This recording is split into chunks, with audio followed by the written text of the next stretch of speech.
Let's get started by setting up Material UI in our Next.js application. First, we import React and the necessary Material UI components. The Theme Provider component allows us to define a consistent theme for our app.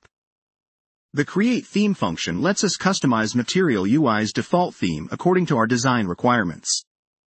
We also import CS's baseline, which provides a clean slate for styling by eliminating browser inconsistencies. Here's where we begin customizing our theme.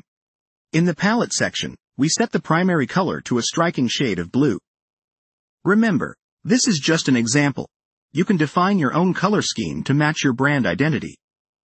The createTheme function is incredibly flexible, so feel free to explore other properties you can override, like typography, spacing, and component defaults.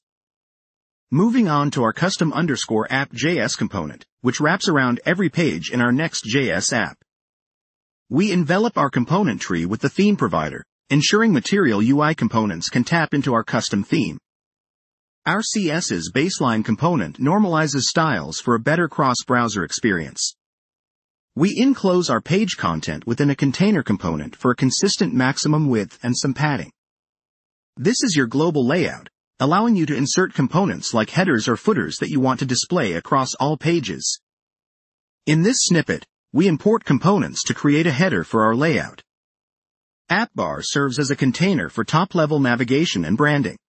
The toolbar is a flex container that'll hold our content horizontally.